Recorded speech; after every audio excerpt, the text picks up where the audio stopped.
Alors bonsoir tout le monde. Bonsoir. Est-ce que ça va toujours bien? Oui. Alors c'est parfait. Alors déjà on m'a invité pour présenter aujourd'hui. On m'a dit ok, trouve un sujet qui te passionne. Et c'est facile de trouver le sujet qui me passionne parce que c'est l'entrepreneuriat et je suis connu pour ça. Et quand j'ai regardé l'affiche, je me suis dit l'Afrique et le Québec s'allient. On a une preuve que l'Afrique et le Québec s'allient aujourd'hui même. Vous avez vu la température a un peu augmenté. Vous pouvez vous poser la question pourquoi. Ben, c'est ça. C'est un des effets positifs de cette alliance. Avant de commencer, j'aimerais remercier Alexis pour sa présentation. Et je dois vous dire que je connais Alexis et j'ai rencontré Alexis à l'UQAM. On était tous les deux étudiants dans un cours qui est un cours qui s'appelait Gestion des opérations. On a travaillé dans la même équipe et après ça, chacun a évolué, chacun a pris sa route et à un moment donné, on s'est retrouvés. Et quand on s'est retrouvés, Alexis m'a demandé « mais qu'est-ce que tu fais ?» Je lui ai dit ce que je faisais. Et je lui ai demandé « et toi ?» Et il m'a dit ce qu'il se faisait. Puis je lui ai dit « mais c'est incroyable. On est parti d'un environnement qui nous destinait à faire autre chose et on s'est retrouvés dans un autre élément complètement différent où on était tous les deux bien épanouis. » Et une fois de plus, je le rejoins totalement sur le fait de se connaître soi-même. Alors moi aujourd'hui, je vais vous parler des voies de l'entrepreneuriat. Je dis bien les voies, et quand je dis les voies, c'est la voie comme je parle, et les voies, les différents chemins. Et on va découvrir ensemble ce que je vais vous présenter. Déjà, on a dit se connaître soi-même, je vais essayer de me présenter moi et de voir si je me connais bien. Donc, ça va être le conférencier. Ensuite, on va discuter de qu'est-ce que c'est un entrepreneur. Parce que là, il existe des définitions diverses et variées, je vais vous présenter la mienne. Ensuite, on va parler de d'où viennent les idées. Je pense que ça va intéresser du monde. Quelle est la valeur d'une idée? Et là, la raison est simple, c'est que souvent les gens vont dire bah, j'ai une idée mais je ne peux pas en parler. Est-ce que votre idée a véritablement une valeur? On va essayer de se poser cette question. Ensuite, on va regarder c'est quoi le parcours classique lorsqu'on part d'une idée pour aller vers un produit ou un service. Et enfin, on va présenter donc les différentes voies qui conduisent au produit ou au service. On va passer à la slide suivante. Donc ça, c'est moi. Est-ce que je me ressemble? Oui. Mais quand même, j'aurais dû mettre la même chemise. Alors, qui je suis? J'ai étudié à l'UQAM. J'ai étudié avant ça à l'Université de Montréal en économie. Puis, j'ai changé. Je suis allé en administration à l'UQAM parce que pour moi, ça semblait plus concret. Ensuite, lorsque j'étais étudiant, j'ai créé ma première entreprise ici. J'avais 21 ans. Je n'avais pas encore terminé l'école. Et j'avais souvent cette question, mais est-ce que tu ne veux pas terminer, aller travailler dans une entreprise avant de vouloir lancer toi-même ton entreprise? Et à chaque fois, je disais, mais pourquoi? Pourquoi est-ce que tout le monde me pose cette question? Pourquoi est-ce qu'il faudrait terminer ses études? Pourquoi est-ce qu'il faudrait avoir une expérience dans un domaine particulier lorsqu'on veut entreprendre dans un domaine où, de toute façon, on n'a pas besoin de cette expérience-là? Donc ça, c'est un peu qui je suis. Et donc, lorsque j'ai commencé et que j'ai créé ma première entreprise à 21 ans, j'étais justement étudiant avec Alexis. Et j'étais l'un des seuls qui avait donc fait ce parcours en vrai, qui était un parcours qu'on voyait en fait dans le circuit éducatif. On nous disait, bah, vous devez écrire un plan d'affaires.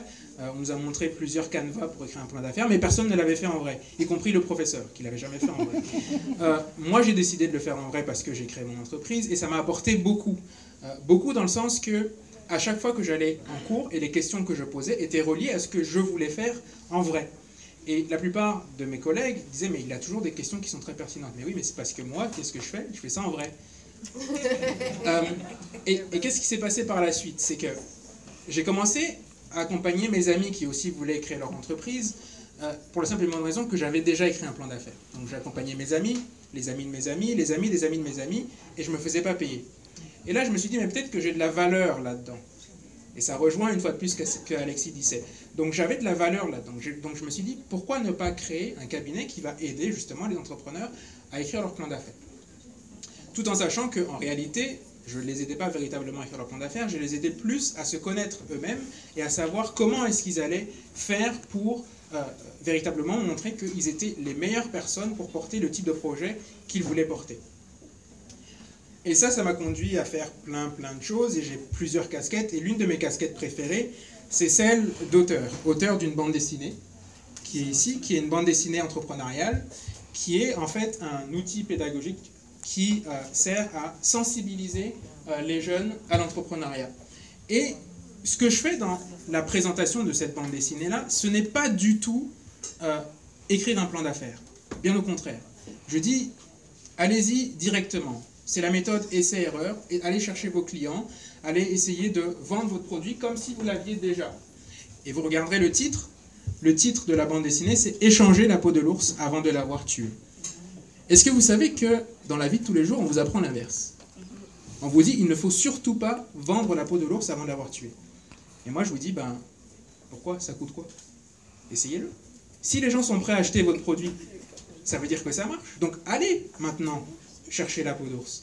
Donc, c'est ce que j'essaye de présenter dans cette bande dessinée-là. Et je pars de l'histoire des hommes des cavernes pour la simple et bonne raison que ma philosophie me dit ça fait partie de l'ADN des hommes que d'être entrepreneur depuis la nuit des temps.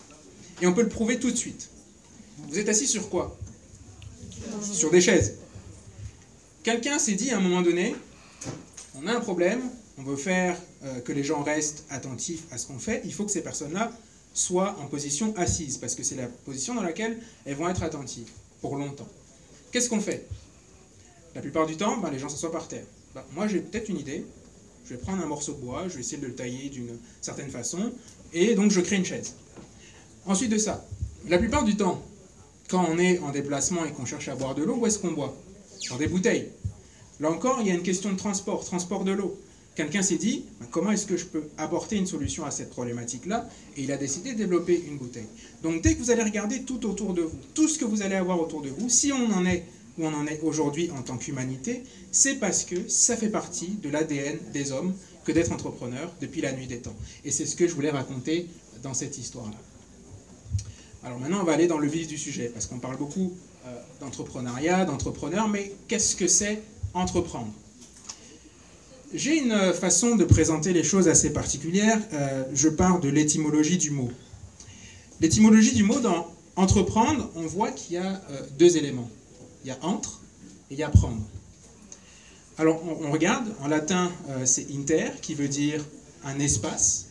Entre, c'est dans un espace, donc ça va être par exemple entre vos mains, il y a un espace. Ensuite, prendre, ça vient de priendere, qui voulait dire saisir, s'emparer d'eux. Avec quoi est-ce qu'on saisit et on s'empare généralement? C'est avec nos mains. Alors moi je prends ces deux mots-là et je dis ok, on va essayer de faire quelque chose de nouveau. Entre et prendre. Cette fois-ci, on va prendre entre du verbe entrer. Okay? Entre, prendre, quoi? Ce qui est entre tes mains. Et qu'est-ce qui est entre tes mains? Ton destin. Donc entreprendre, c'est entreprendre ce qui est entre tes mains, c'est-à-dire ton destin. C'est la définition que nous sommes donnée. J'ai trouvé ça un peu poétique de le faire comme ça. Et ça permet de marquer les esprits. Vous remarquerez que dans cette définition-là, les deux premiers mots, entre et prendre, sont des actions.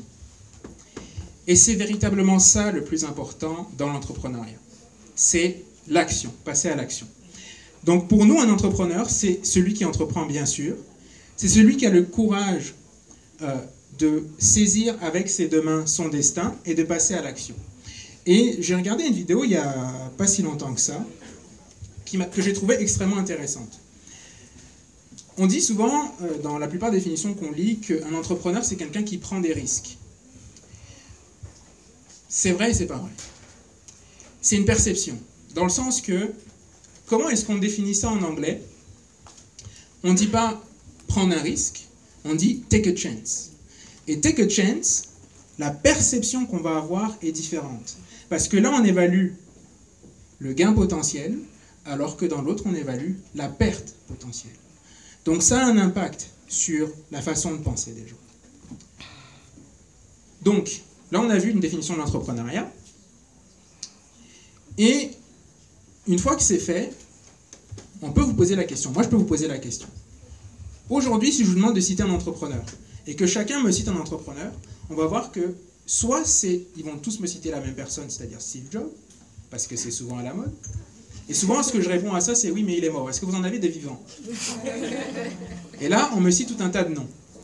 Et lorsqu'on me cite tout un tas de noms, je dis, mais c'est quoi le point commun entre ces personnes-là? Et souvent, les gens me disent, c'est des gens qui ont pris des risques, c'est des gens qui ont fait ci, c'est des gens qui ont fait ça. Et j'essaie de leur faire remarquer que, en réalité, il n'y a pas un entrepreneur, il y a des entrepreneurs avec des profils qui sont différents. Et une fois de plus, il faut se connaître. Parce que lorsqu'on se connaît, on va savoir quel type d'entrepreneur on est. Et je vais vous présenter ça ici. Je remarque que je suis devant la présentation, en fait, depuis le début. Alors, il existe différentes typologies d'entrepreneurs. Nous, on en a défini une qui est la suivante. On reste dans le thème africain, on essaie de mettre des petits masques. Alors, chaque entrepreneur va avoir des besoins, des aspirations et des ambitions qui sont différentes et des compétences qui sont différentes. Ici, on vous présente par exemple l'opportuniste. L'opportuniste, c'est quoi? C'est la personne qui, par exemple, moi je suis au Québec, je vis au Québec, et je me rends compte qu'au Québec, il y a du sirop d'érable, qu'on consomme beaucoup. Et je me dis, mais est-ce qu'il n'y a pas quelque chose qu'on pourrait faire avec le sirop d'érable en Afrique? Est-ce qu'il ne serait pas intéressé à avoir ce type de produit-là? Et ce que je fais, c'est que je me dis, il y a peut-être une opportunité pour moi, je prends ce sirop d'érable-là, et je l'amène au Cameroun, mon pays d'origine, et je vois ce que les gens font avec. Donc ça va être celui qui est plutôt opportuniste. C'est celui qui va voir qu'il y a quelque chose dans le marché qui manque et que je vais pouvoir aller combler en utilisant quelque chose qui existe déjà. Ensuite, on va voir le créatif. Le créatif, ça va être celui qui a une idée. Et plus que de véritablement vendre son idée ou son produit ou son service, son souhait le plus profond, ça va être de réaliser, de rendre matériel ce qui était à la base immatériel, c'est-à-dire son idée. Comme moi avec la bande dessinée. Ce que vous devez savoir, c'est que moi, je suis très très nul en dessin. Okay?